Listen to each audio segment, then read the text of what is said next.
দেখেন আমাদের আজকে 2 দিন ধরে যে কয়টা জায়গায় হামলা হয়েছে আপনারা জানেন। ফরিদপুরে প্রথম হামলা হয়েছে, তারপরে হামলা হয়েছে ঢাকার মগবাজারে, তারপরে হামলা হয়েছে মাদারীপুরে, আজকে হামলা হয়েছে আপনার হলো চাঁদপুরে, হাজীগঞ্জে, আপনার আশুলিয়াতে হামলা হয়েছে। আমাদের কয়েকজন স্টুডেন্ট লিডারকে মানে তারা আহত করেছে, রক্তাক্ত করেছে। এখন এই হামলাগুলি আসলে আসম্বিত, মানে আচমকা বিনা উস্কানিতে হামলা করছে। এটা উগ্রবাদী গোষ্ঠী, এরা ওঁত পেতে আছে। আমাদের প্রচার টিম যেখানে যাচ্ছে সেখানে তারা সুযোগ পেলে আক্রমণটা করছে। এখন আমরা এক্ষেত্রে কী করতে পারি? রাষ্ট্রে একটা আইন আছে, আইনশৃঙ্খলা বাহিনী আছে, সরকার আছে, মিডিয়া আছে, হ্যাঁ, আদালত আছে, কর্তৃপক্ষ আছে, থানা আছে, পুলিশ আছে, গোয়েন্দা সংস্থা আছে। আমরা আইন মান্যকারী, আইনের প্রতি আমরা শ্রদ্ধাশীল হিসাবে আমরা প্রতিশ্রুতিবদ্ধ, আইন ভঙ্গ করব না। আমরা দলে থানায় যাই, আইনশৃঙ্খলা বাহিনীকে বলি, পুলিশকে টেলিফোন করি।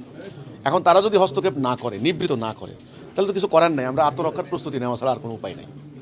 তো এটাই হলো আমাদের কথা, অন্য কিছু না। বিষয় হচ্ছে আমরা চেষ্টা করছি যে কোনো ধরনের সংঘাত অ্যাভয়েড করতে। এমনিতে তো বাংলাদেশ চরম একটা অরাজকতার মধ্য দিয়ে যাচ্ছে।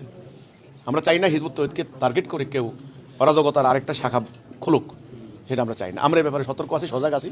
আমাদের কর্মীদেরকে বলে দিয়েছি, তোমরা কর্তৃপক্ষকে অবগত করবে, আইনশৃঙ্খলা বাহিনীকে জানাবে, সরকারকে অবগত করবে, করে তোমরা কার্যক্রম পরিচালিত করবে।